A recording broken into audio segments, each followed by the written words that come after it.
I know this video is going to be long, but if you're planning a trip to St. Lucia, you need to hear about this tour. And if you're not planning a trip to St. Lucia, you're going to want to after you hear about it.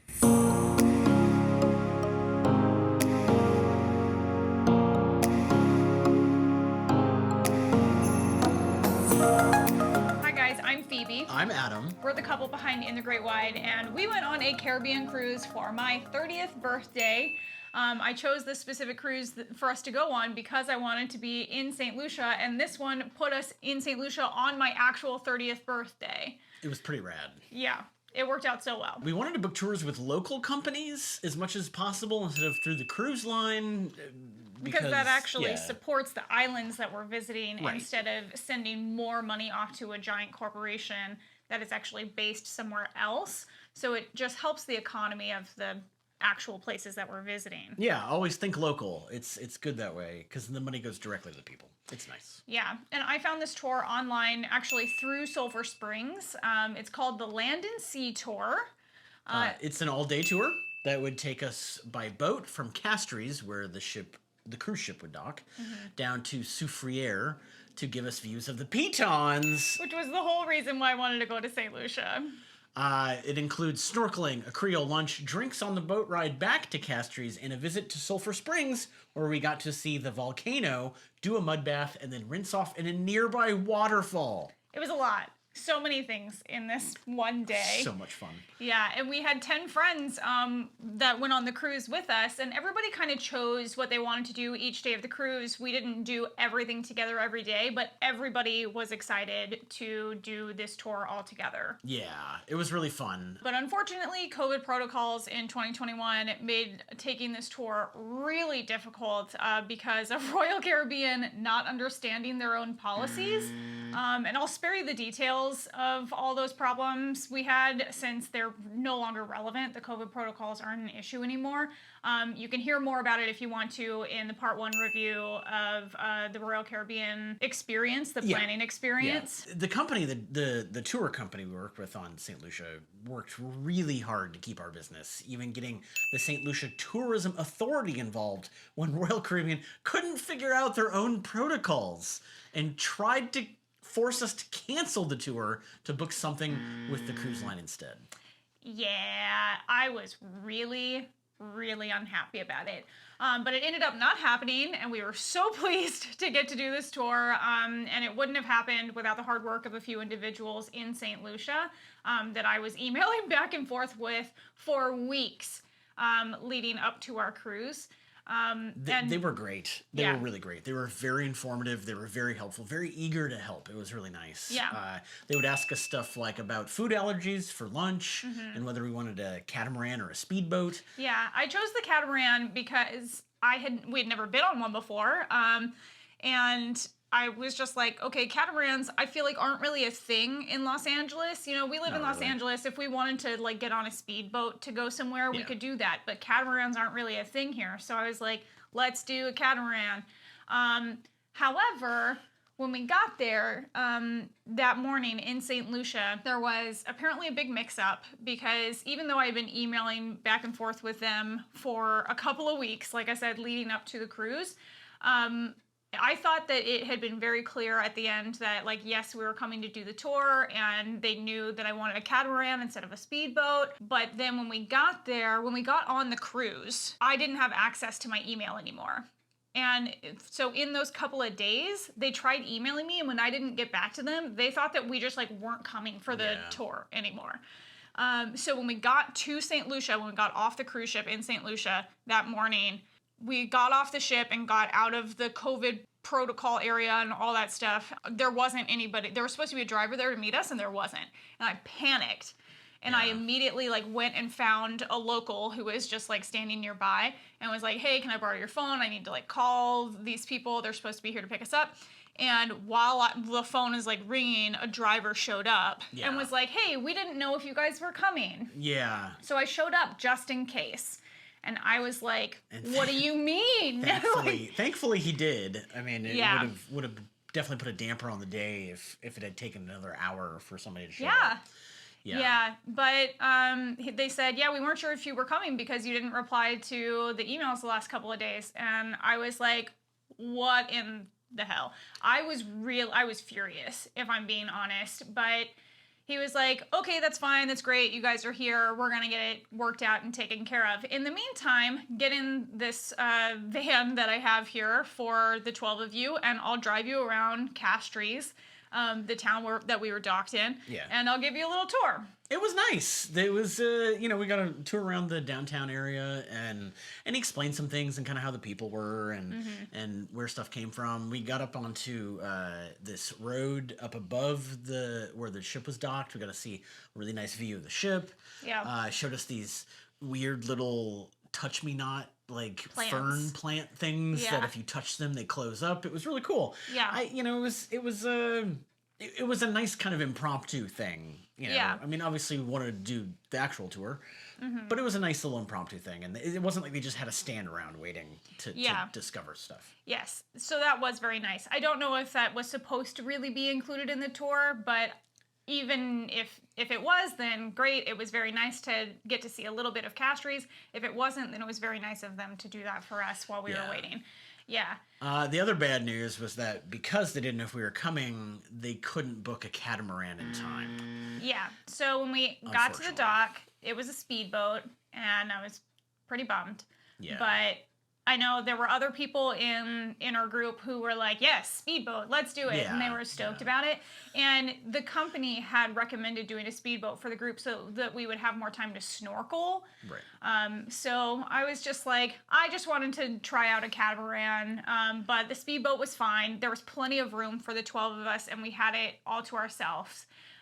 Because we were such a large group. So that was really cool. Yeah, so be aware, a lot of our boat footage is very shaky because the speedboat, surprisingly, goes very fast. Yeah, the speedboat is not like an exaggeration. Like it was a speedy little boat. It was quick. It was about a 30-minute ride each way between Castries and going down to Soufriere.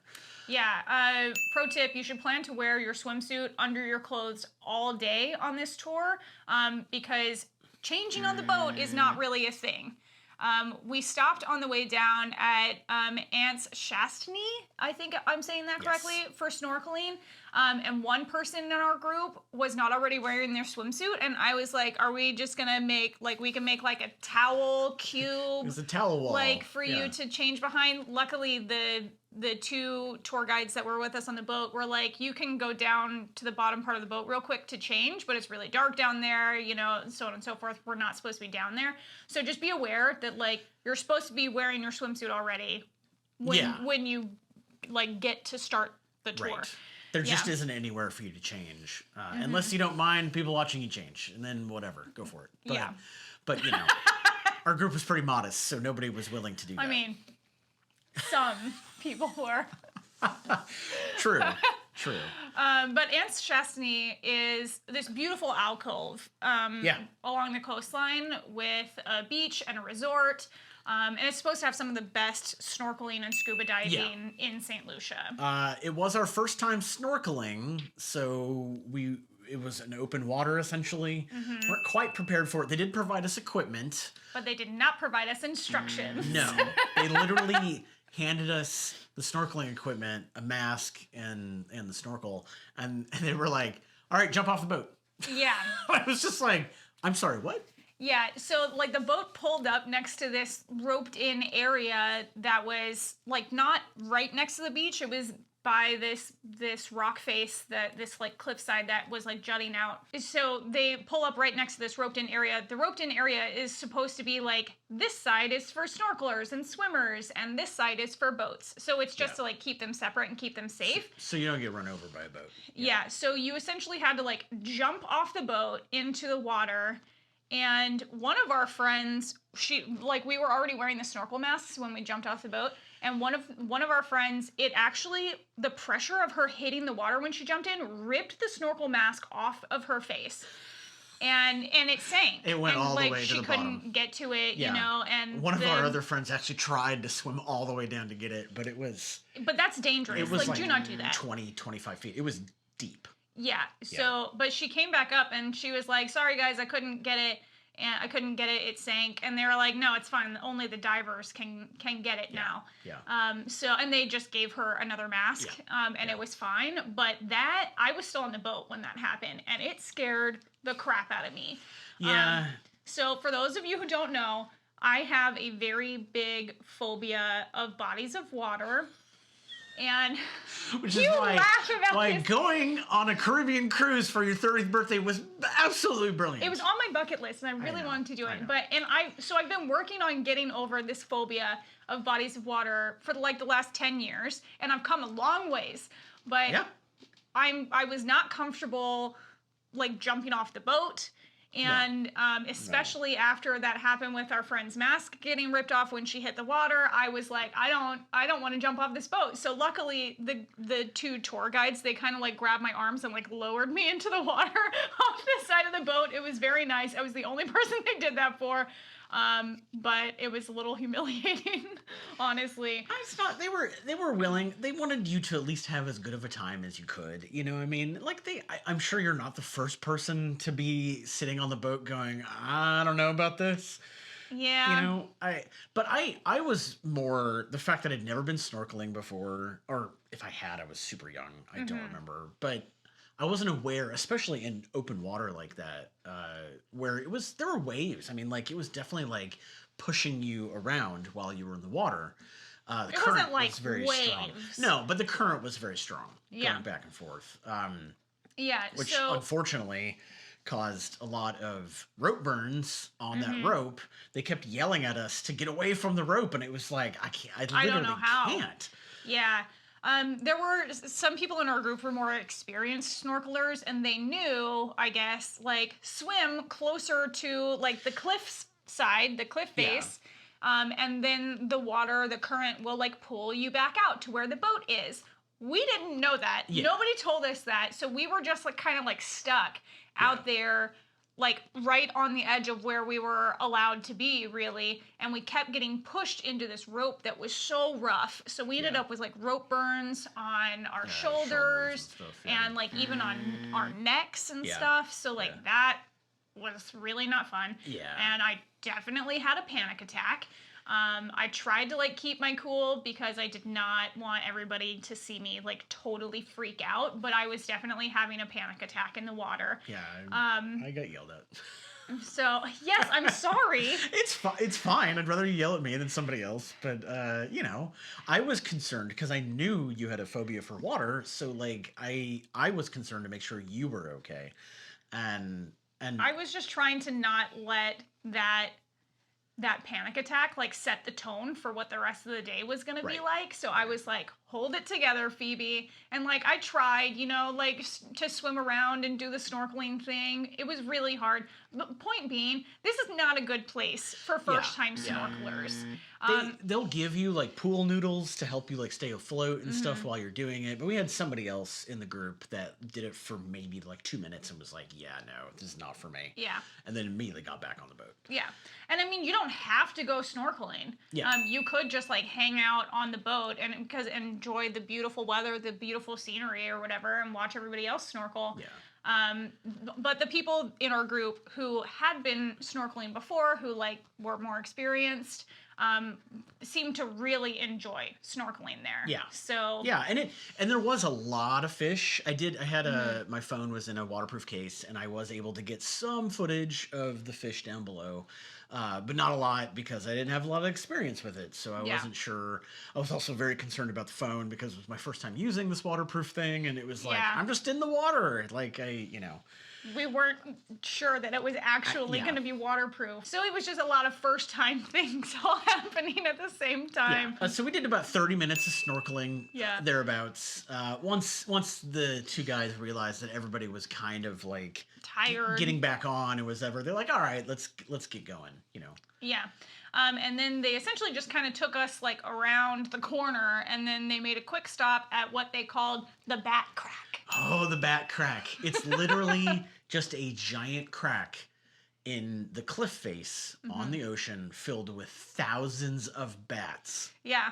It's crazy too because like looking at it, it's just like a narrow slit Yeah. up the side of the cliff.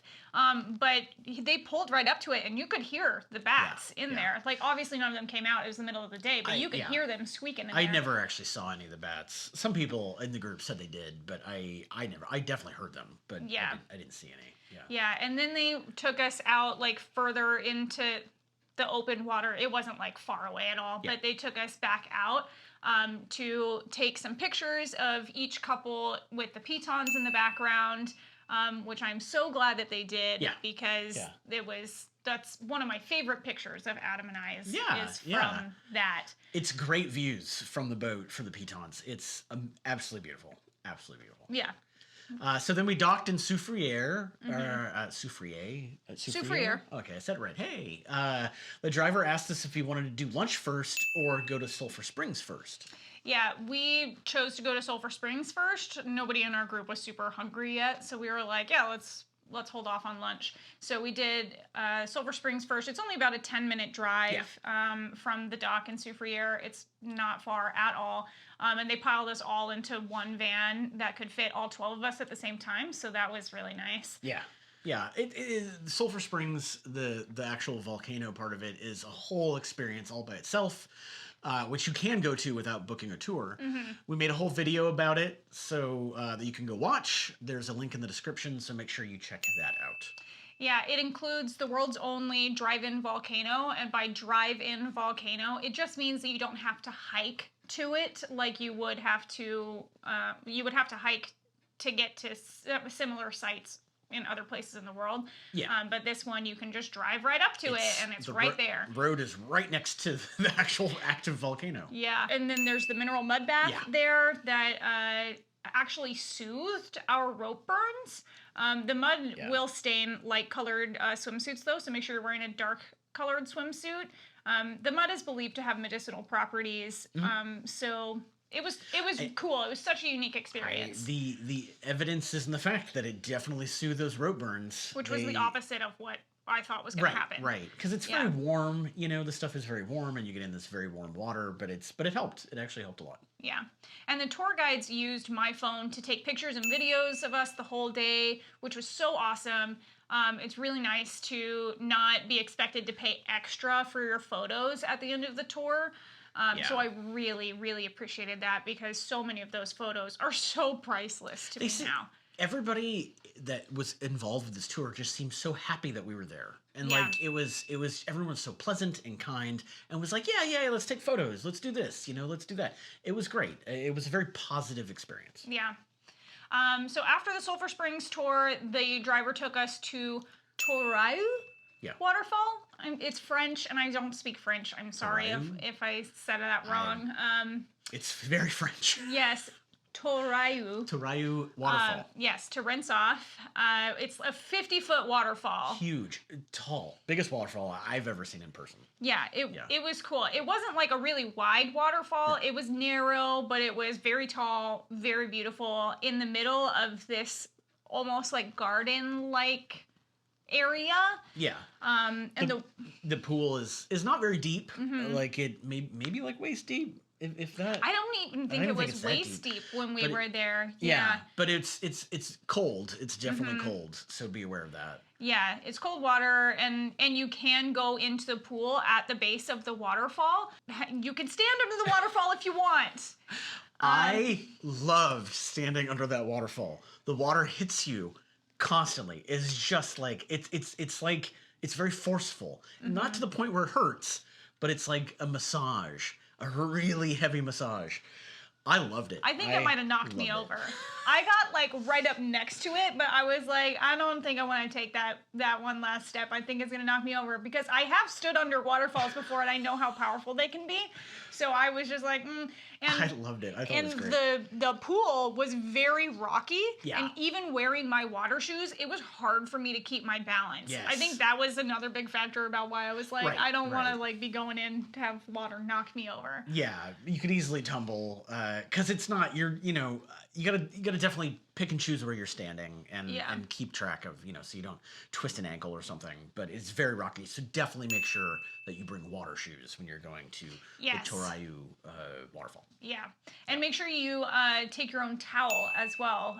The tour does not provide towels, so you'll need one throughout the day because of snorkeling and the mud bath and the waterfall, Yeah. so make sure you take your own towel. They did have changing rooms there as well, so if you do want to take dry clothes, you can do that. Yeah, after the waterfall, you could change into dry clothes if you wanted, which would have been smart if we had known that was going to be there, but we didn't, so now we're telling you. Yeah, but it's fine. It was fine. It was okay wearing the swim trunks and swimsuits all day, but yeah, definitely I would have changed if I'd known. Yeah. And outside the waterfall, there were some street vendors selling different souvenirs. Adam bought me this little necklace from one of them, so that was very nice. He was a very nice guy. They get a little pushy, but it's like, this is how they make their living. Like, they need to sell to tourists to do this stuff, and that was part of the reason that I got it. I mean, beyond it being Phoebe's birthday, but it was the fact that it was like, okay, like, I'm willing to spend some money because I know it'll help the locals and help the economy there.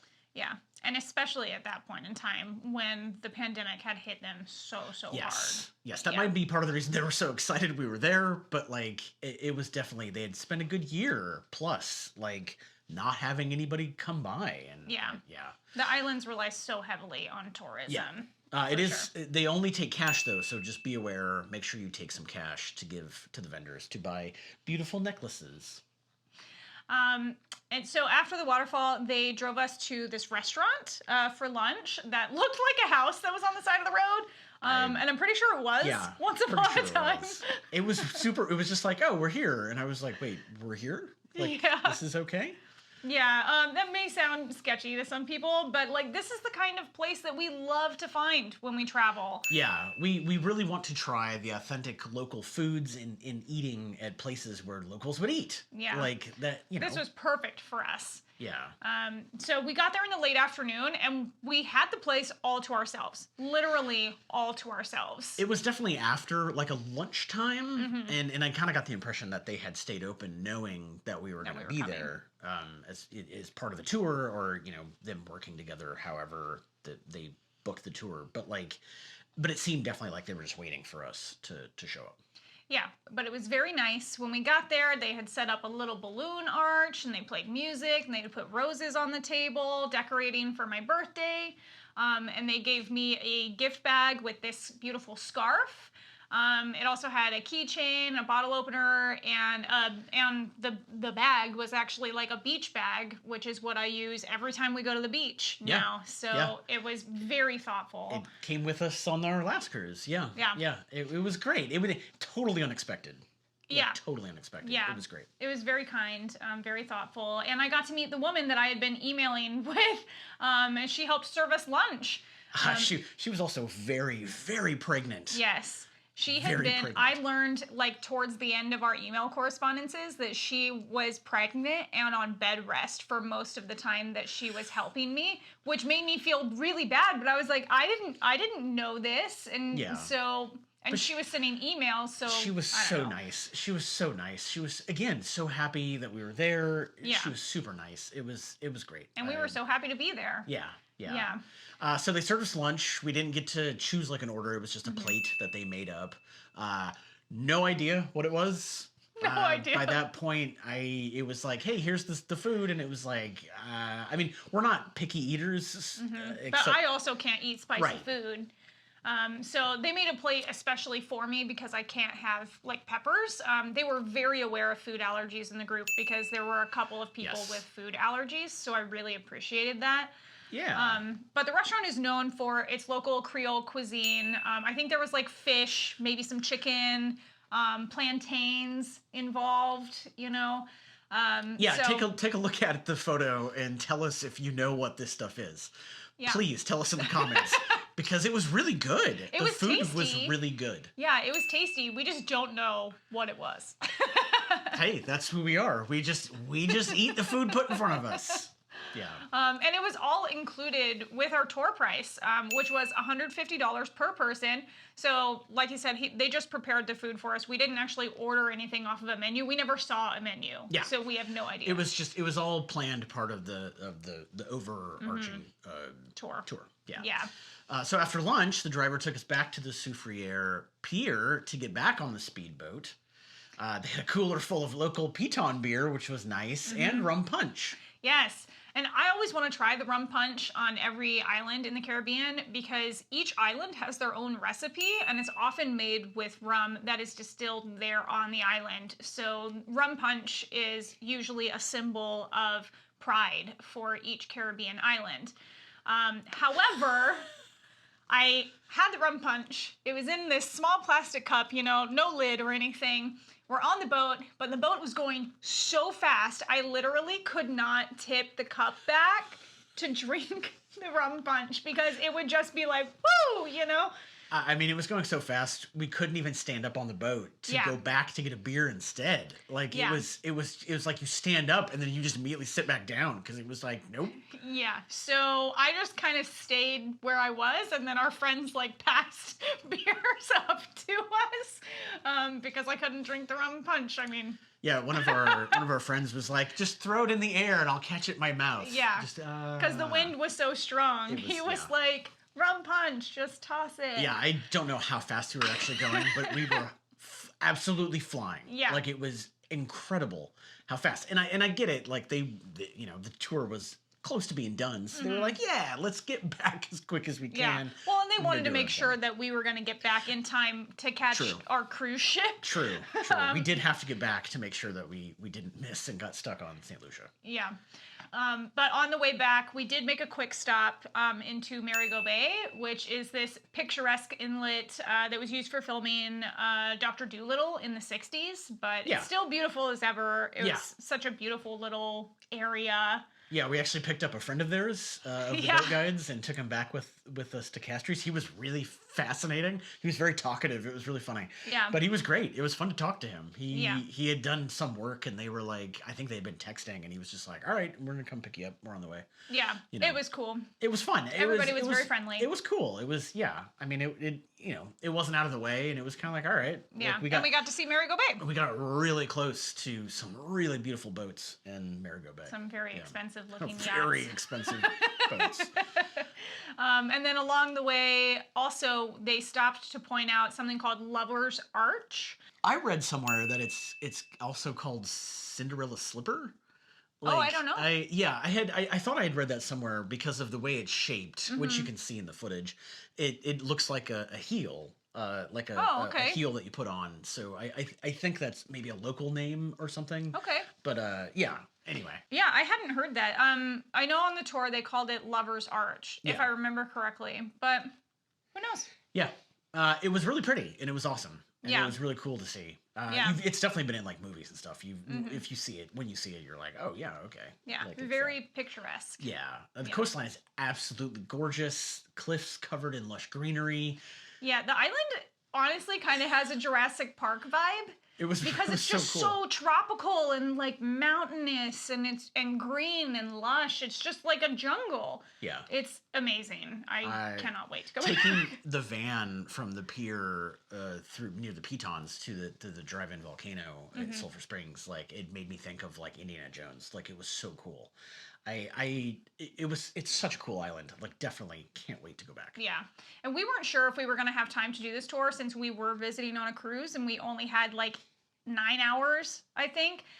But they got us back with time to spare and they took us right back to where the cruise ship was. So we didn't have to get back in a car. They literally just like dropped us off and we like walked right back onto the cruise ship. Essentially under the cruise ship. Like we got in and at Point Seraphine and he was like, all right, just go. And we kind of walked through like their kind of touristy, like the shops and shop area and stuff. The whole tour took about 7 to 8 hours. Yeah. Yeah. And we did tip the two guides on the boat when they dropped us off at the very end of the day. But honestly, I wish we had taken smaller bills and tipped each tour guide as we went because we actually had like 5 different guides Yeah. that day, and not even including the people who served us lunch. Right. So it's typical to tip tour guides 10% of the tour cost in St. Lucia, but we have no idea if or how they split up the tips that we gave them on the boat to the other people who took us around throughout the day. So that's another pro tip. Make sure you take some smaller bills in cash to tip each tour guide as you're going throughout the day, just to make sure that everybody feels appreciated. Yeah, just make sure, because everybody worked really hard and was super friendly and nice, and it was super easy considering like we didn't know if it was actually going to happen or not when we stepped off the boat. Yeah. But it was great. It was really great. I'm so glad that we were able to do it. So hopefully this video has inspired you to make a trip to St. Lucia. This tour was the best introduction to the island because we got to see so many things in such a short amount of time. Yeah, totally worth the money. 100% worth the money. Yeah. It's a gorgeous island that we'll definitely go back to. Yeah. Don't forget to check out our video all about Sulphur Springs if you haven't already. The link is in the description of this video. Thanks for watching, and we'll see you in the Great Wide somewhere.